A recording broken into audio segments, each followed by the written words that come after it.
शांति। आज का स्वमान, मैं कंबाइंड स्वरूपधारी आत्मा हूँ।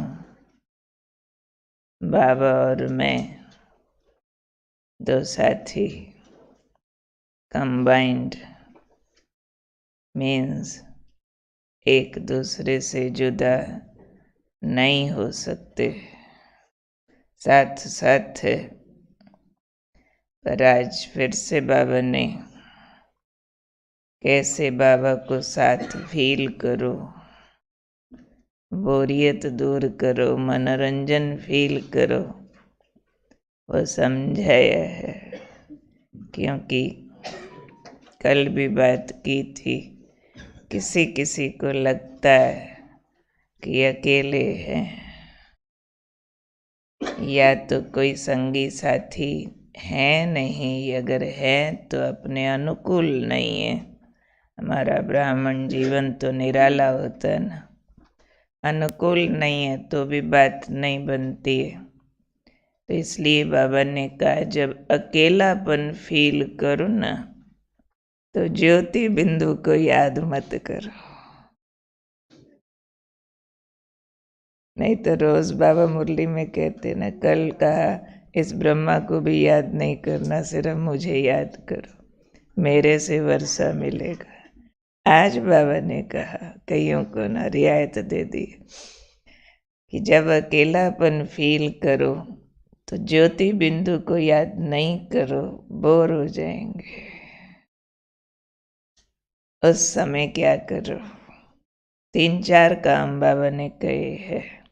उस समय अपने रमणीक अनुभवों को याद करो, स्वमानों की लिस्ट याद करो, प्राप्तियों को याद करो। ये हर एक के पास है कुछ न कुछ। जब से बाबा के बने हैं, प्राप्तियां तो हुई है ना, सिर्फ उसको लिस्ट आउट करना है। कोई तकलीफ सामने होती है तो प्राप्ति भूल जाती है, पर याद करो तो वो खुशी वापस हम फील कर सकते हैं, प्राप्ति वाली।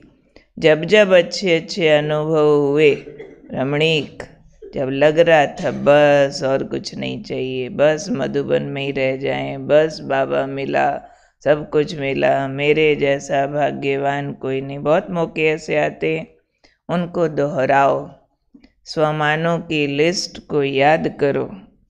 और बाबा ने कहा, दिमाग से नहीं, दिल से याद करो। और बाप को सर्व संबंधों से साथ महसूस करो। कल भी था ना, बाबा तो सर्व संबंधों की ऑफर करता, सिर्फ आप बच्चे उस ऑफर को स्वीकार करो और जैसा समय, जैसा ज़रूरत, वैसा संबंध का अनुभव करो। आज भी कहा बाबा ने, सच्ची दिल से सर्व संबंधों का अनुभव बाबा के साथ करना, ये मन मना भव है। और यही कंबाइंड रूप की फीलिंग है। और जब हम बाबा से संबंधों को फील किया करते हैं तो वो साकार द्वारा करते हैं। अभी तो वो आकार में है।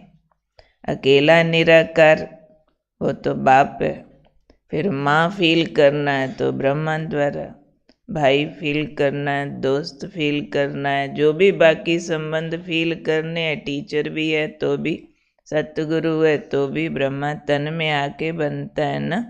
और अभी तो लाइट का फरिश्ता है, और फरिश्ते रूप में तो बहुरूपी है, सब भेष धारण कर सकता है, सब तरह की फीलिंग दे सकता है। बाबा ने कई बार कहा हुआ, बाप तो हूँ, बच्चा भी बन जाता हूँ, दोस्त भी बहुत अच्छा बनता हूँ। जैसे कल भी बात की, बाबा को बोलो आओ इस संबंध से साथ निभाओ, तो बाबा साथ निभाएगा। उसमें हम कंबाइंड की फीलिंग ले सकते हैं, यानी जैसा काम, जैसा समय, जैसी ज़रूरत, जैसी समस्या, वैसे संबंध से बाबा का आह्वान करो तो बाबा ने कहा ये मन मनाभव की स्थिति मनोरंजन बन जाएगी, कभी अकेलापन अनुभव नहीं होगा।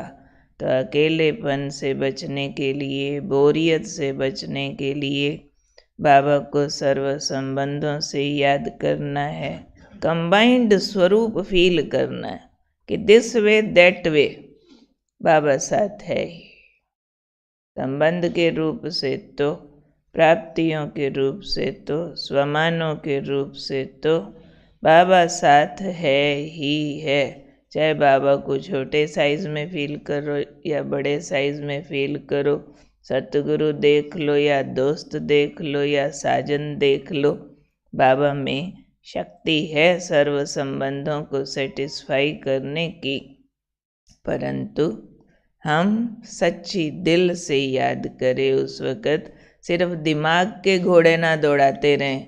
कोई भगवान को कैसे बच्चा कह दे, ये नहीं हमको समझ आता, वो साजन कैसे बनता है, दिमाग के घोड़े दौड़ाने ना दौड़ाओ ना, सिर्फ बाबा का आवाहन करो, प्यार से बुलाओ, आओ बाबा इस संबंध का अनुभव कराओ। तो कराता है कि नहीं कराता है?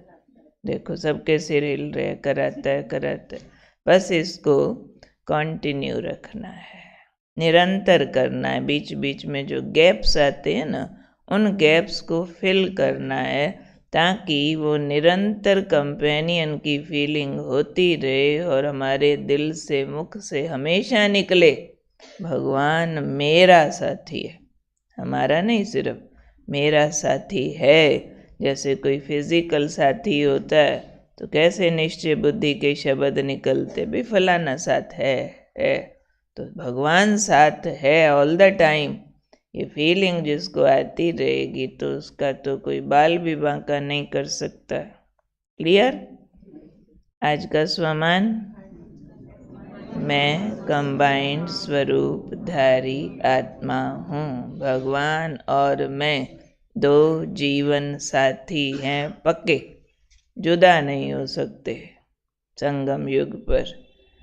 और आज का मर्यादा पुरुषोत्तम का हम आखिरी पाठ पढ़ेंगे, वो है लेन देन संबंधी मर्यादा, जो बाबा ने ब्राह्मणों को सिखाई हुई है कि ब्राह्मणों को एक भगवान की पालना में पलना है।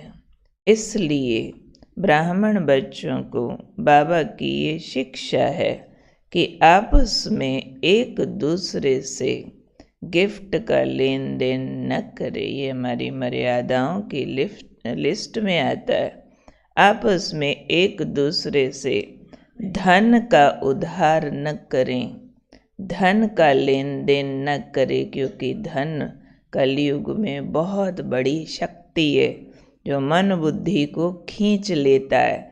जिसका लिया होगा, जिसको दिया होगा, दोनों तरफ से बुद्धि को खींचने से बचा नहीं सकते। और गिफ्ट रूप में कोई देहधारियों से चीज़ें, वस्तुएं लेकर के प्रयोग करते रहेंगे तो भी उसकी याद आएगी, और जिसको दी होगी उसकी भी याद आएगी।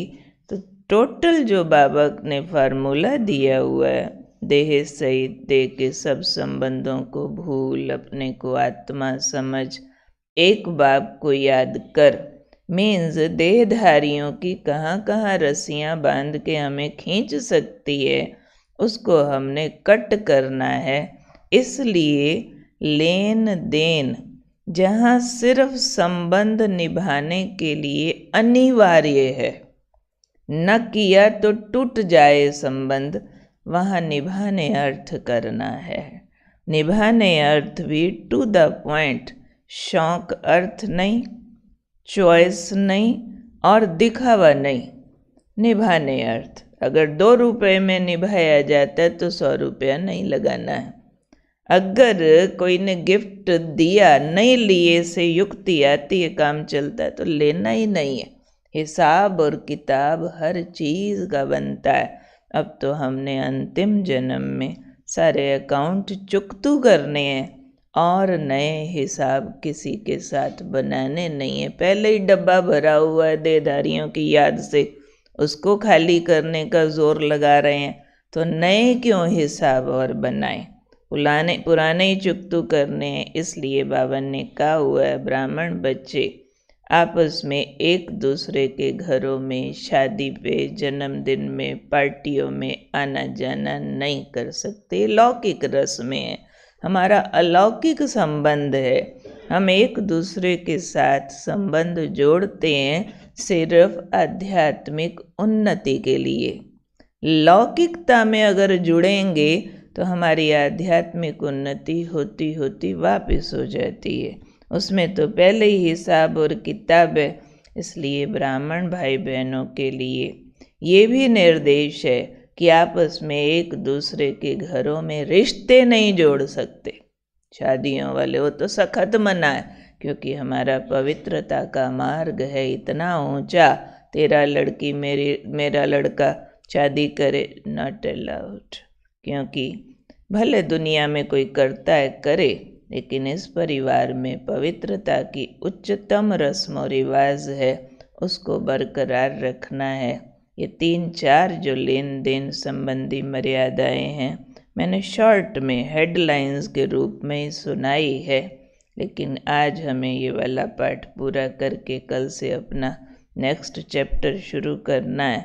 तो मैं समझती हूँ पहले इस पर क्लास हुई है, बहुत क्लियर हो गया होगा कि लेन और देन संगम युग पर बहुत सावधानी से ईश्वरीय नियमों अनुसार करना है।